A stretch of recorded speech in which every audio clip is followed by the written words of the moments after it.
Welcome to RAIN, the Real Estate Investor Growth Network with your hostess, Jen Josie. Join like-minded real estate investors and accelerate your business towards greatness.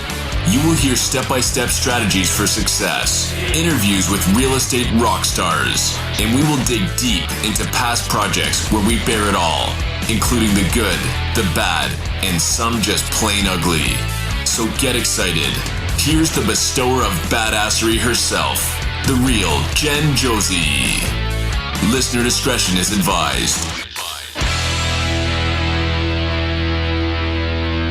Hi, and welcome back. I'm Jen Josie, creator of RAIN, the Real Estate Investor Growth Network. Whoop, whoop. Whoop, whoop. Yes, on today's episode, we have a special guest who will be sharing one of her past projects. We will let you decide if it was good or bad or just plain ugly. But before we begin, here's today's badassery bestowment, my little badass gift for you. Today's topic is realtors, the teammates you can never have enough of. As I've said in the past, house flippers have a bad rap, and many times this stems from realtors. Flippers are known for lowball offers, and some do very shoddy work, thus providing a problem property for a realtor's client, so it is up to you as the investor to win them over. To create a positive working relationship, every time you meet a realtor, let them know that if they come across a distressed property, you will buy it, renovate it, and then have them list it on the back end. Realtors love the thought of having double commissions. So go right now and post it all over social media that you are looking to add realtors to your team who are interested in making double commissions. Then sit back and watch the leads start rolling in. Now, on to today's episode. Speaking of realtors, our next guest is working on getting her real estate license when she isn't being interrupted by her son's beginning trombone practice. She is a real estate investor in the Triad region of North Carolina, but is a superstar at creative financing and runs her business all on her own. Don't get me wrong, she has a very supportive husband. He's just not interested in the real estate industry.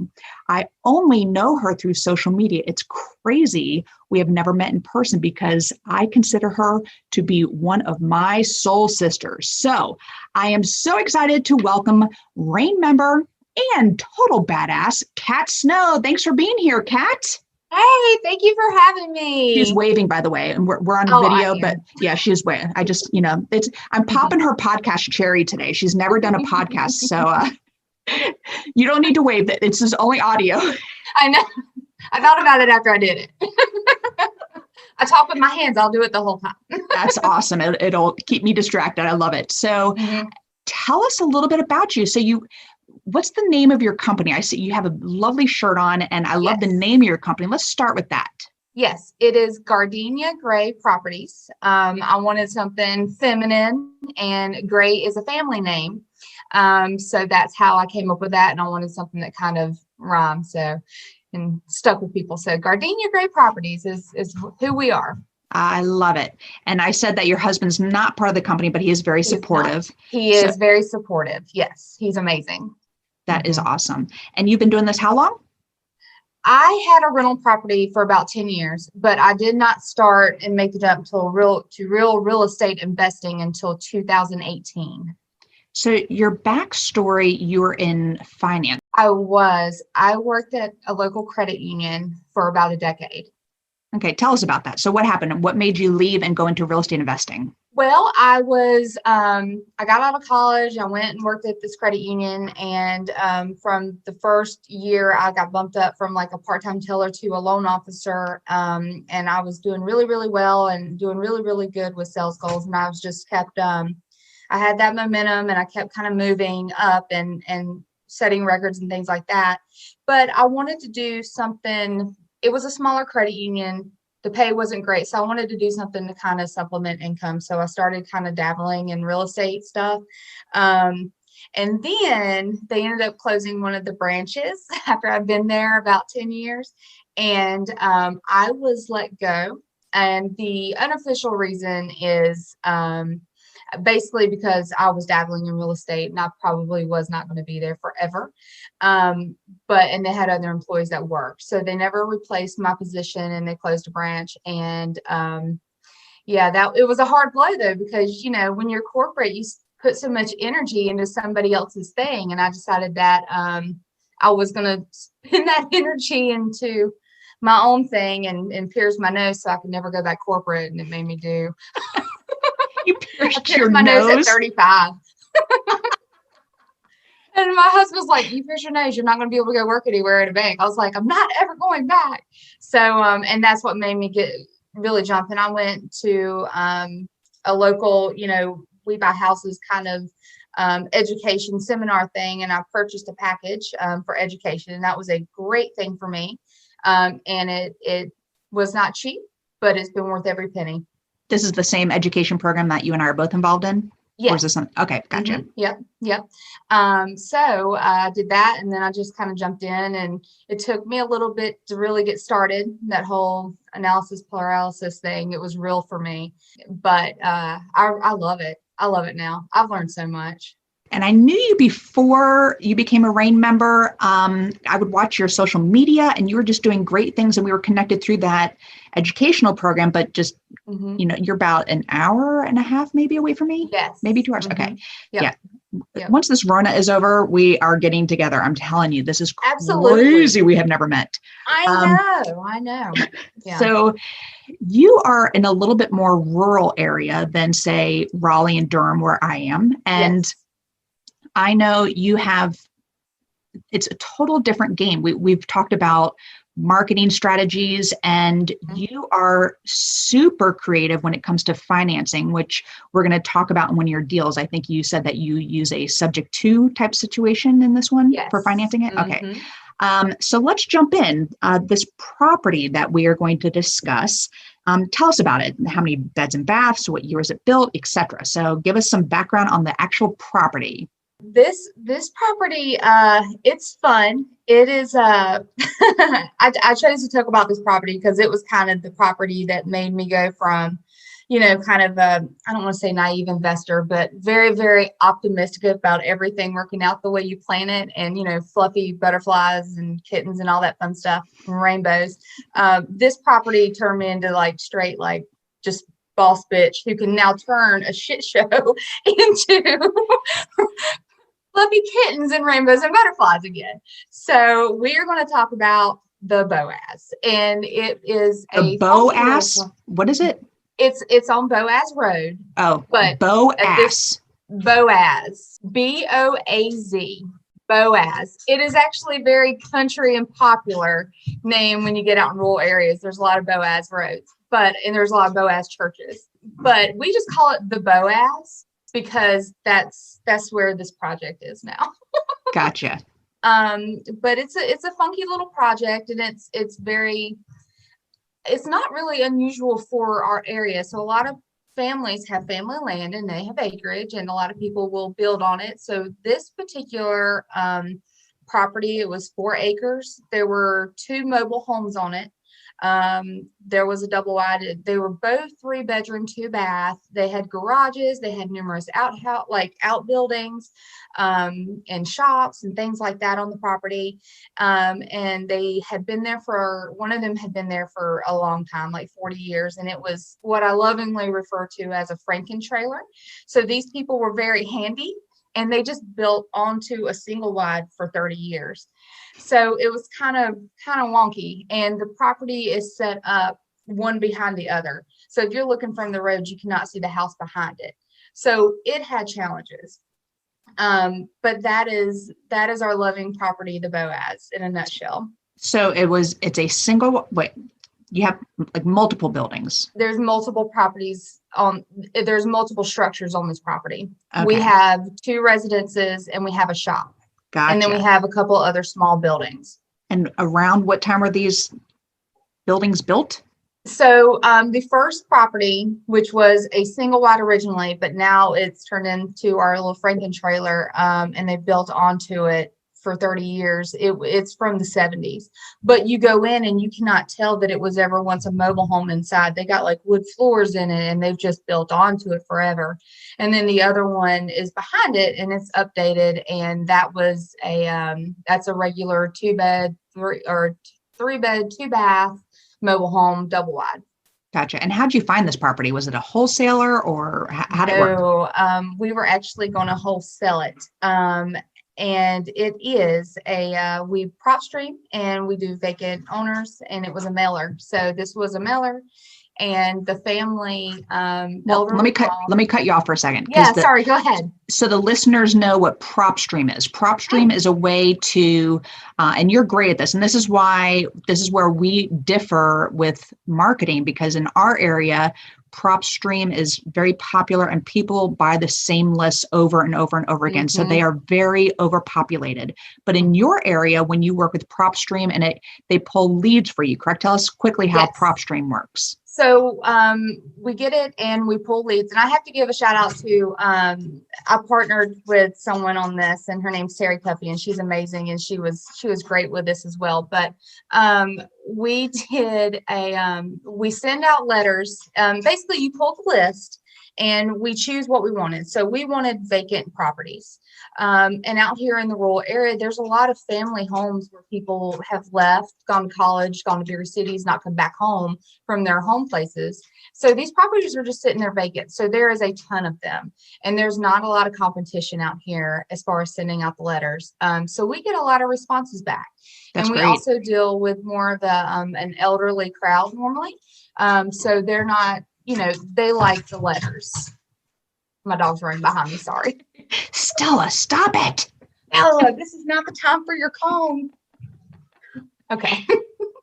So you did a direct mailer to these folks, and then they called you, and then you looked at the property, and then you thought you would wholesale it to somebody else. Yes.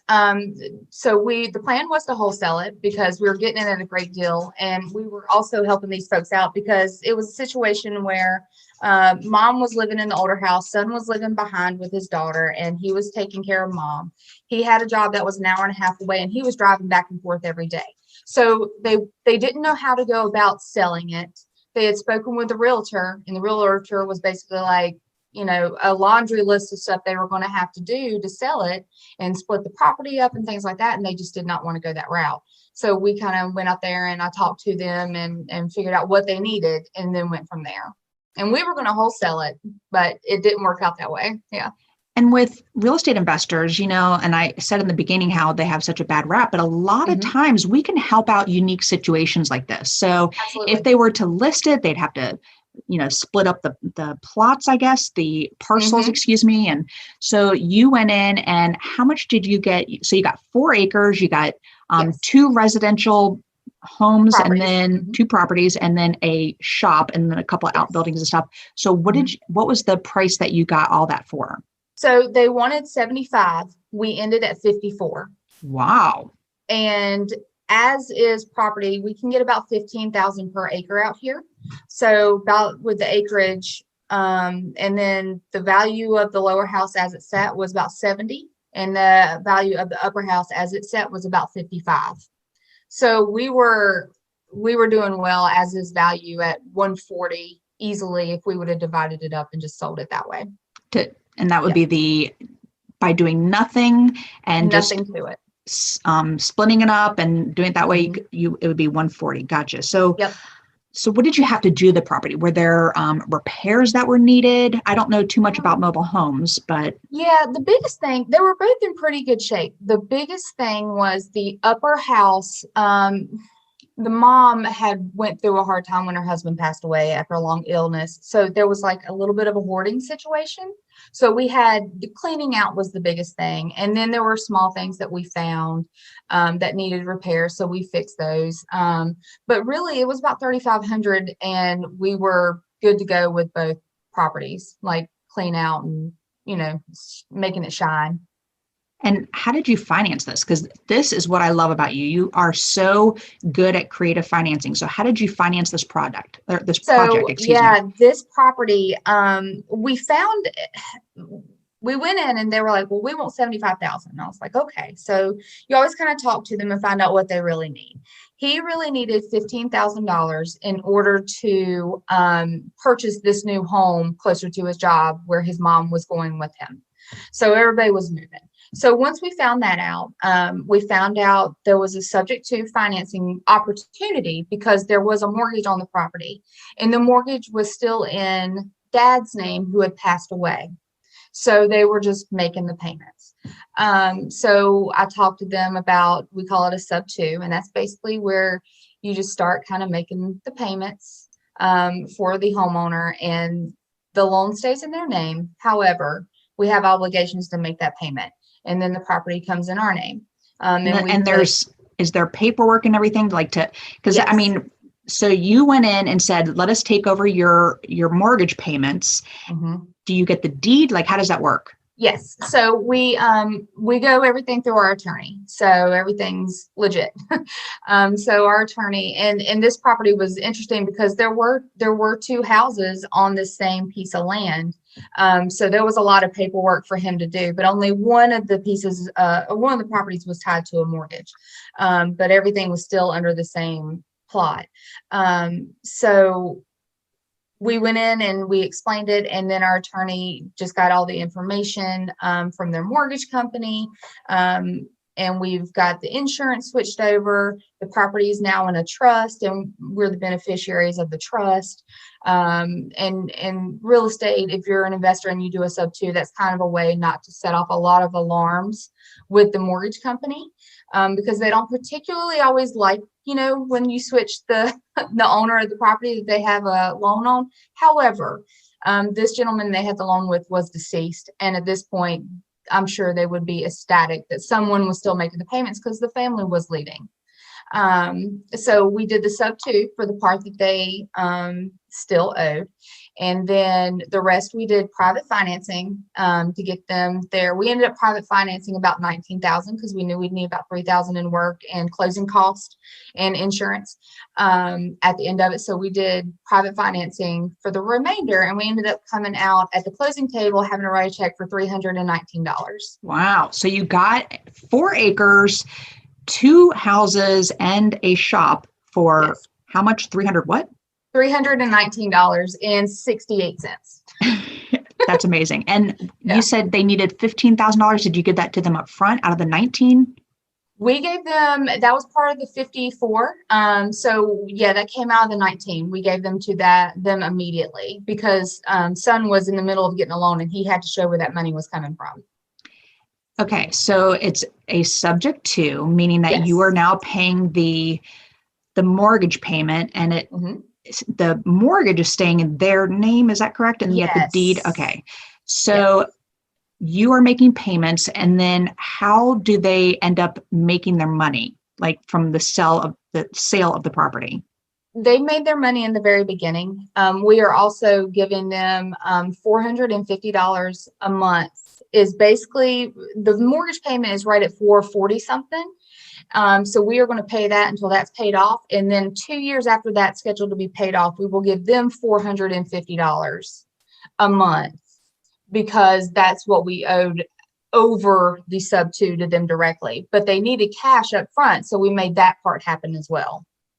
Okay. So we will pay on this property for, I believe it's about 6 years. So we're at about 5 years now because we did this at the beginning of last year. Okay. So my question is, yes, when I've learned subject to, it's when you're buying a property to flip it. But this property, I already know the secret. You ended up keeping it into rental. We'll get to that later.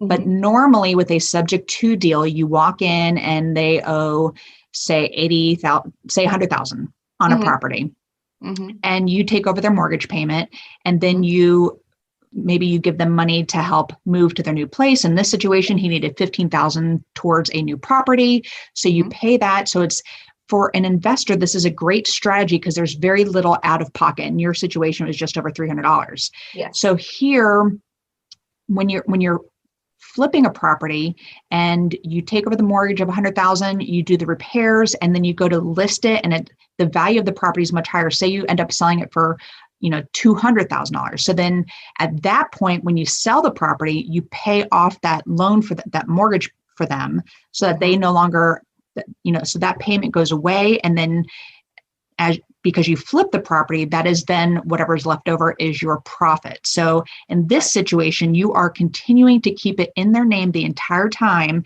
until the mortgage is paid off. And that's a $450 payment that you make monthly. And it's to them or to the mortgage company directly? Directly to the mortgage company. Smart, super smart. Yeah, because it's directly to the mortgage company, and we had our attorney writes up that we have permission to do that, and we have a power of attorney to deal with the mortgage company that the sellers sign at the time of purchase for us. But this was an interesting situation because the wife of the husband, it was just husband on the mortgage. So there is nobody who is currently alive that is on that mortgage at all. So that's another reason why it gave us a little bit more flexibility to be able to hold it longer. That's awesome. So what was your timeline to fix up this property? Well, we were hoping to wholesale it, but that did not happen. So we were going to rent it out for a little bit. We were looking to rent it out for a couple of years. We knew the upper property, which was the older one, and which was our Franken trailer that had been built on. We were actually going to move that out and then put something nicer there, maybe a modular home or something like that to increase the value. Because the road it's on, it's one of those country roads where it's like, nice place, a little sketchy, nice place. So it's one of those things where we wanted to increase the value of the area as well. So we were going to pull that front one off because it looks a little rough, and then we were going to put a new one back on. What city is this? Oh, well, we're in Mount Airy, but this Airy. property is technically in the county, Surrey County. Tell the listeners what Mount Airy is. Mount Airy is Mayberry. Mayberry. Mayberry. Yeah, we have pork chop Howard sandwiches, and exactly.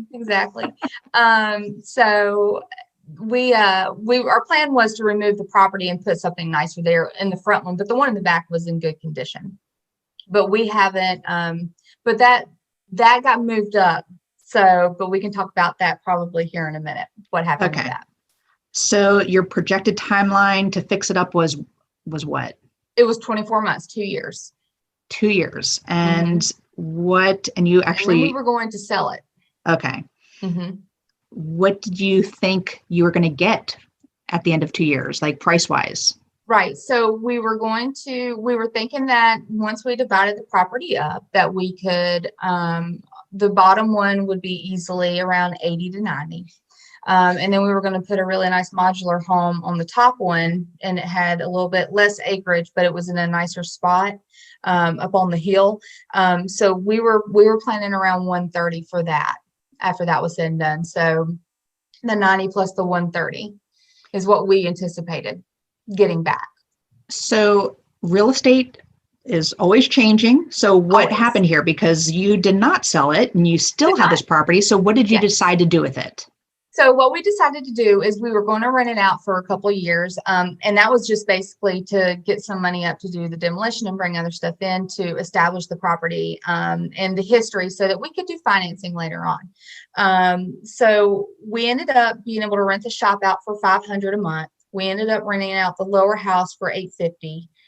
The upper house rented out for $750, and we had everything rented out within 2 weeks of closing. Oh my goodness. We had it all like rented out, ready to go before we had it really cleaned out. So we were getting in $2,100 a month from the property. We were happy with that. Our expenses after our private lenders and paying the mortgage was $642.83. So we were cash flowing about $1,500 a month. Wow. So we were very happy with that. We had a little hiccup with one of our tenants. That never happens, ever. Yeah, no. It's one of the things. They were absolutely wonderful until the month they weren't. But they ended up moving people in that weren't supposed to be there. They started, there were windows that were broken and they boarded up from the inside. I was out for my husband's birthday. We went to Wilmington and I got a call from the county inspector saying that the house was being condemned. Oh my gosh. The tenants had contacted the county about the property, thinking that we would have to fix it up and let them stay. And let me back up a minute.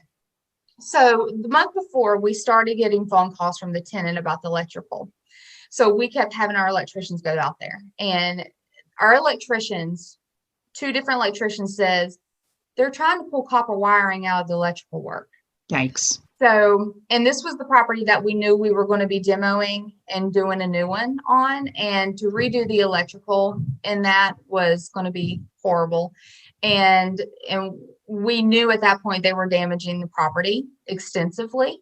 And there were other people that were moving in. We had a hard time proving it. So with this renter in particular, we just did a month to start, just because they did not have established history before. But I liked them as a person. They had stable income. They were young. So we did a month lease. So what we ended up doing was just not renewing their lease. Well, this made them very angry. And that's when they called the county inspector. Of and course. I got the phone call that they were condemning the property. But they actually kind of did us a favor, because what they did was, and they didn't realize they were doing this, but we were paying the electrical for that property because the way the well is set up. So the well the power runs through the upper property to get to the lower property. So you have to have power on at the top one. So we were paying the electrical. We were unable to turn the electrical off because they were renting and we were landlords, and the state of North Carolina does not like that. However, the county inspector goes in and says it's not safe. They can turn the power off immediately. Nice. So, So, and I had to go through court and do all that fun stuff. And the judge sided with us because we were not, and this was in the middle of COVID, so we were not kicking anybody out for non-payment, even though they had stopped paying that month. We were simply just not renewing the lease. So they had to go. And then the judge actually gave us, awarded us damages, but we don't expect that we will see that. But we were able to get them out about 2 weeks later. That's great. And so normally in this part of the podcast, I'd be asking your final numbers and everything, but you still have this property. And what did you turn it into? So you talk about the shop, and then you rented it. Like, is someone using it as a shop, or what is tell us about the shop? The thing with the shop was, it's literally just a metal building. There's water access, but there's no plumbing. It's electrical, but there's no rooms. It's just a big metal shop. So we had that rented out briefly, but I kept with someone like as a business or someone as living? A business. Yeah. Okay. It was rented out briefly as like a business. However, COVID hit and that didn't last, but I kept getting phone calls and messages on Facebook, because that's how we do our marketing for our rentals. People wanting to live there. And we could not insure it as a livable space. So that was our holdup. But I mean, just repeatedly over and over and over, people wanted to live in it. And I know from personal experience that rentals in this area are very hard to come by. And they're not super affordable. So we were trying to figure out, okay, well, we were going to put a module on, but we're like, there is a need here. And we were trying to meet the need of the community. And that's when we were like, we got a lot of people asking for a tiny house and wanting to convert this to a tiny house. Why don't we just put tiny houses on there? So that's what we are looking at. And we are looking to do 12 of them on that property now. And we're looking to do 1 a month.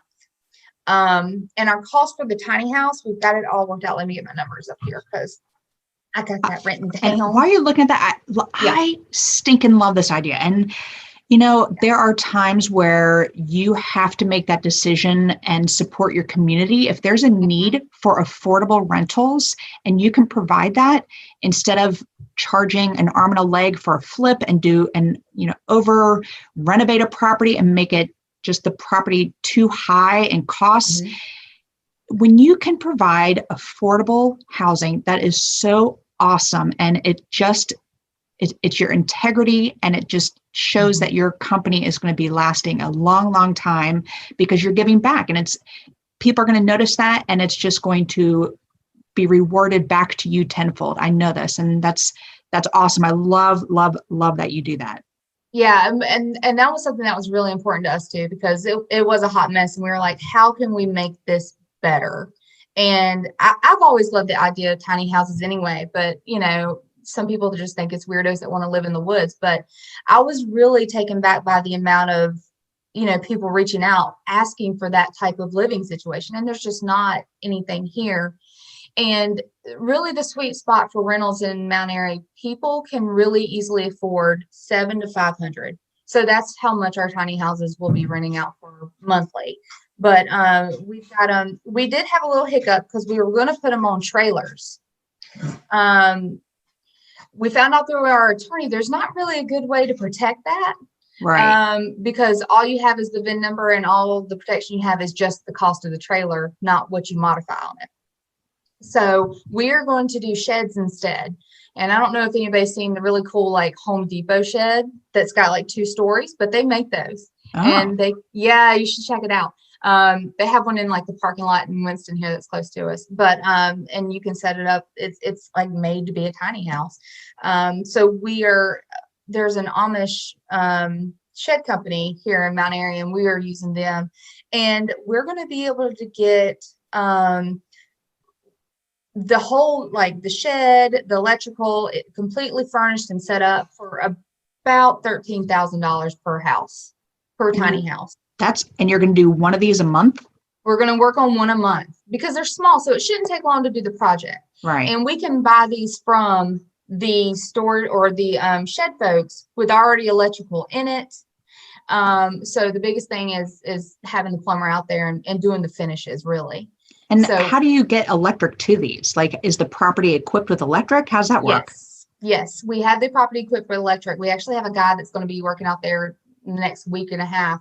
But he's basically going to set up the electric, and it's kind of like how mobile home parks do it. Everybody kind of gets their own line to their own house. So everybody will be independent. How much does that cost? That is going to be about $1,000 per property. That's not bad at all. No, it's really not, because it's already set up. It's literally at this point just putting the line out. And the biggest thing is getting everybody their own address. That's going to take the longest. And so, you said there's a well on the property, so the well will be providing, or do you have to dig another well? No, there actually are 2 wells on this property. So we have enough to sustain that many. And then plumbing, is that septic, or how's that work? That'll be septic. Yeah. Gotcha. That'll be septic. And is awesome. There's 2 septics on there as well. So yeah, we're really excited about it.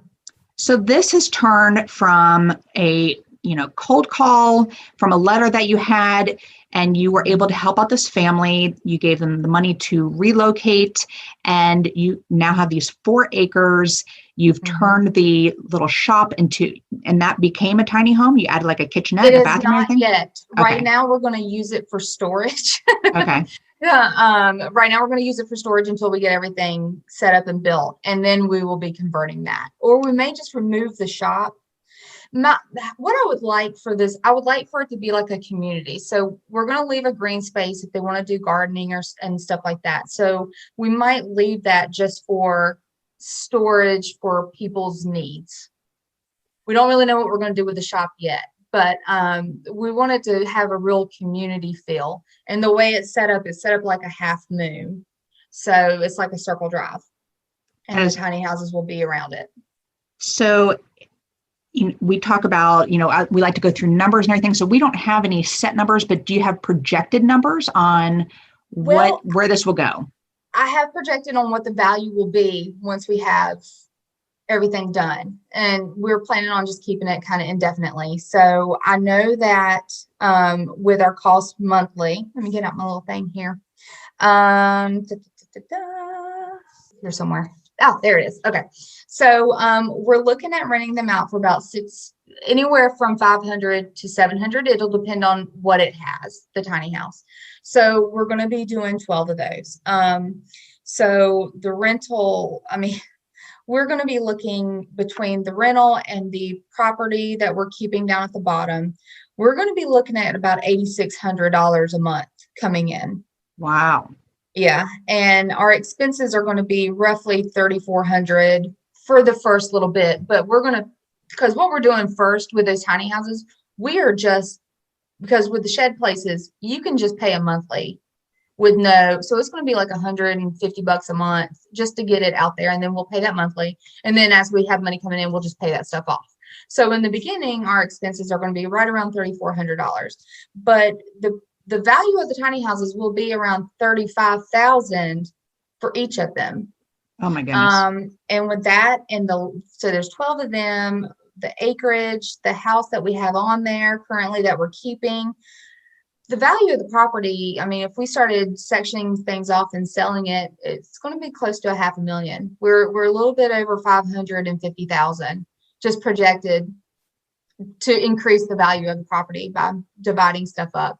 That is awesome. And this is something that is perpetually growing. It's not something where you're going to get paid off and then you have to reinvest that. You've already established that, and it is bringing in what we call mailbox money. Yes. And because these are brand new structures, there's probably going to be very little maintenance on them, which is fantastic. I am so impressed. This is such a great property to share. I think it's pretty obvious what our listeners are thinking. This is amazing. So having, started this, is there anything, like, what are your main takeaways from, thinking you're just going to have this for 30 days because you're going to wholesale it, but then it becomes your little baby and now you're helping out the community. So what were your main takeaways from all this? My main takeaway from this was being flexible and really listening to the community. Because we got in thinking we were going to do something completely different than what we ended up doing. And it was the little wholesale that we couldn't get rid of, bless its little heart, because people were afraid of the setup. People were afraid of how it was set up currently with the houses directly behind each other. So being flexible and taking calculated risk, and just changing the plan throughout, because it is just continually just changed throughout this year. So flexibility, which is hard for me because I'm a control freak. Yes. And I like to know what's going to happen. I'm right there with you. That is a real adjustment for me. I like a plan. So just clarify the numbers for me. So you're paying $400 something for the mortgage payment per month. Mm-hmm. And our private lenders are getting around $200 a month. So our total monthly right now is $642.83. Okay. So your private money lender, when are they getting paid off? They will be paid off in January. We're doing a balloon payment for both of them. Gotcha. Mm-hmm. And that is great to have that banking background to do all that, because I was confused on how they were getting paid off. So yes, that's how they are getting paid off. And then the mortgage everything will be paid off in about 5 years at this point. Mm-hmm. If not sooner. Yep. You have their rent payments coming in, the current renters. And what is that total amount? Well, it was $2,100. Right now we're down to about $14, just because that other property's gone. Gotcha. It's not livable. So you have $1,400 coming in per month. And is that profit, or you're paying the $600 out of that? The $600 is coming out of that right now. You're getting $1,400. You're paying the $600 out of it. You throw another tiny home on there. You have to pay $1,000 per electrical hookup, and then you are paying $100-ish a month to pay off the property. Like right under $200 at the max, just depending on which shed we choose. You are making money each month. That is so awesome. Kat, you are I love this creative financing. So very impressive. And will you think you'll take on any other projects like this? Do you? Yes, definitely. We are always looking at creative financing and ways not to tie up and just leveraging. And I have to give a shout out to my mentor. She's just been amazing, Terry Cuffey. We're an amazing team, and she has taught me so much, because our education background doesn't really teach maybe a lot of this, right? But hers did. And so it's been a great partnership and somebody to really go to, and I've been so appreciative of her. But yeah, she's amazing. But I just want to give her a shout out too. I'm a big believer in coaching and surrounding yourself with people who are going to lift you up, and so glad that you have that in your life. So for our listeners, before we leave this, because this is so great, what if they wanted to start a tiny home village and do this? Because my lesbians who I love, they want to do a lesbian community. And they've been talking about that. I love that. I have friends who, and they want to, die there. It'll be their retirement village. Yeah, like all the friends get together and do a retirement community. Exactly. Amazing. I want to do one that is going to be short-term rentals because actually I own a tiny home. It's a tiny cabin up in the mountains, and I know, and it's so cute. It is a little cash cow. So for our listeners, if they wanted to do this, what are some things that they need to look for? What are some things that they need to stay away from? Like, you just had the perfect storm here where it just kind of evolved into this. Yeah. But now that you know everything, tell our listeners how they can start their own tiny village. Well, what I would do is just look for a minimum of, we're going to do it on 4 acres, but I think 5 acres or more would be ideal because you give people space. Because just because they want to do tiny living does not mean they want people on top of them. A lot of them do it because they want to simplify their life and don't necessarily want neighbors on top of them. Look for land that's already cleared, and there's a lot of it out there. I think looking for land in a rural area is better than looking close to this city center, because I think people are looking for a certain lifestyle. Of course, if there's a lot of land rurally that people have lived on in the past, and there's already wells and there's already septic just kind of sitting there, I wouldn't necessarily start from scratch with just naked land. I would look for things that already have some of that infrastructure in place. But really it's about location, because this is a rural area, but this property is still 10 minutes from our Walmart, which it's Mount Airy. So that's our thing, is our Walmart. We don't have a Target yet. I keep praying for a Target. Girl, we got Starbucks 2 years ago. I about lost my mind. Do you have stoplights? We got stoplights. It's Mayberry, and it's cozy, and it's sweet. And but we don't have a Target yet. But yeah, just looking for something that I have found, we're actively looking, but we like to stay 10, 15 minutes from a major highway. So we're going to be close. Our property, this is located in between 52 and 74, which are the major highways going through here. And one takes you directly to Charlotte, and the one goes west to Winston and Greensboro, and eventually down there to Raleigh. But seriously, just looking for reaching out to people who are not living on their land and it's sitting there, because a lot of people don't know what to do with land, and so they just pay taxes on it forever. Offer them a fair price, because I am a firm believer that just don't go in and insult people. Show your numbers, be professional, be caring, be kind, be aware of what they're going through and what their needs are. If it makes you come out of pocket a little bit more than you want to, it's worth it to help folks in your community, because especially in a small area like this, my name's kind of starting to get around a little bit. So I want that to be a positive thing. I want people to know that we're trying to help them. And a lot of the stuff that we're getting now is word of mouth, where people have told family members or told their neighbors or told the lady at church, So that's how we're getting people, calling us in.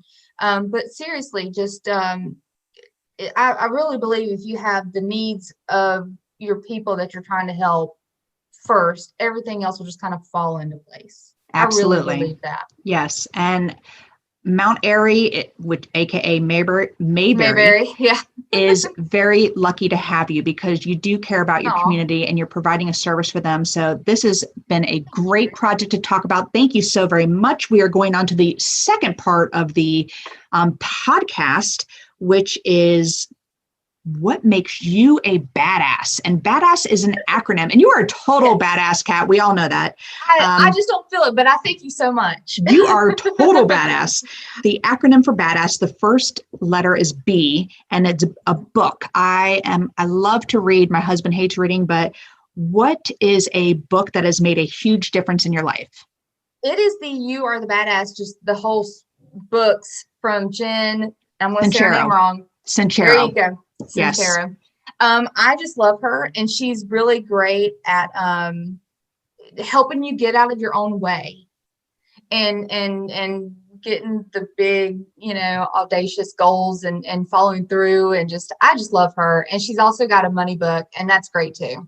Yes, Yeah. I have both those books. They were big influence in my life. And I was telling you before and for the listeners, she has a desktop calendar, those little rip-off pages. Yes. So good to get a little her badassery every day. So check Mhm. her out, Jen Sincero.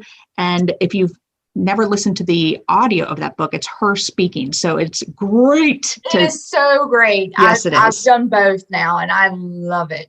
Love her. All right. The first A in badass is advice. What is the best piece of advice you ever received? So this really stuck with me because I got one of them like Southern dads that, he's awesome. He's full of wisdom, but this one really stuck with me. It was right after I was out of college and he said, pay your bills even if you don't eat. And at the time I was like, that doesn't make any sense. You got to eat. But basically, it was just always follow through with your obligations. Do what you say you're going to do. And that it's just stuck with me. So always pay your bills. I love it. Always hold on to your obligations. So that's my daddy. You give the same advice to all your renters too, right? Yes. All right. I'm going to start. Exactly. All right. The D in badass is drive. And I know you have such great drive. You are doing this on your own, but you surround yourself with coaches and people to lift you up. But what drives you specifically to be successful? So I was going back and forth with this. And it really boils down to my stubbornness. And it's really as simple as when in my previous corporate life, I dedicated so much to a company that I really refuse to ever give anybody that much control over my life and because when I was laid off, it was 2 weeks before Christmas. And I was telling my husband, I was like, I will never again give a company the power to decide what we get our family for Christmas. So it really is as simple for me as just being stubborn and not giving up. This is why we are soul sisters. Yeah. We should be the stubborn soul sisters. Yeah. I hear you. My husband hates it. All right. The A in badass is aspiration. I love trying to figure out what goals people are working on. So I'm a huge goal setter. What is a goal that you are currently working on?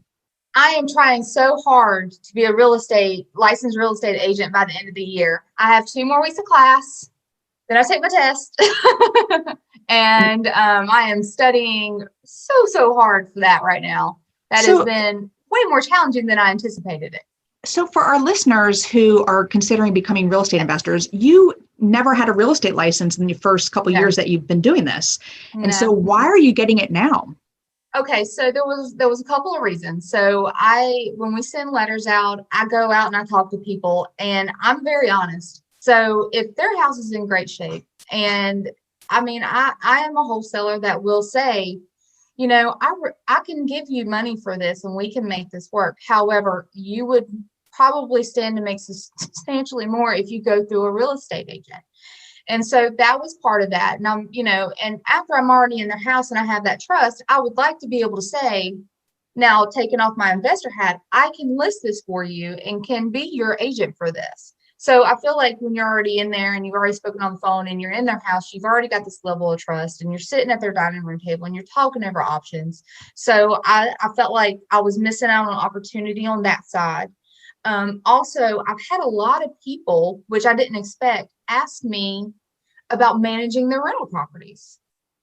And I've managed my own forever and a day. And I was like, well, what do I need to do that? So I started looking. You need a North Carolina real estate license to manage other people's property in North Carolina.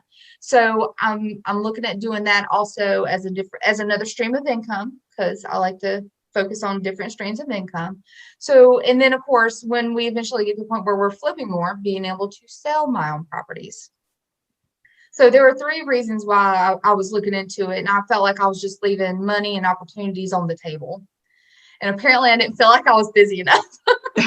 Clearly. Which, obviously, between that and my rescue stuff.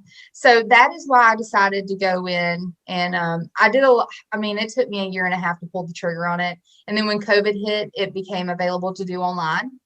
And that made a big difference because there's not real estate courses in my area. So I would have to drive a while to get to one, and it was going to take up a lot of time just back and forth driving. So I'm doing it now through Superior, and it's been an okay experience. It's very challenging. Yes. It is way more challenging than I anticipated. And I graduated with honors from college, and this is way harder than that. In Badass, we have 2 S's at the end. The first one is systems. And what systems do you have in place to help you achieve success?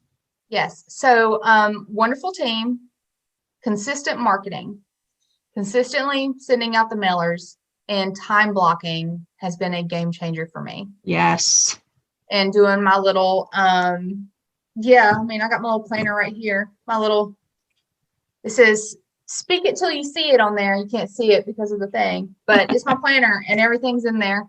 And if it's not in my planner, it doesn't exist. Right. But exactly. I had to really start time blocking. And once I put, that was the biggest game changer for me in making the most of my time.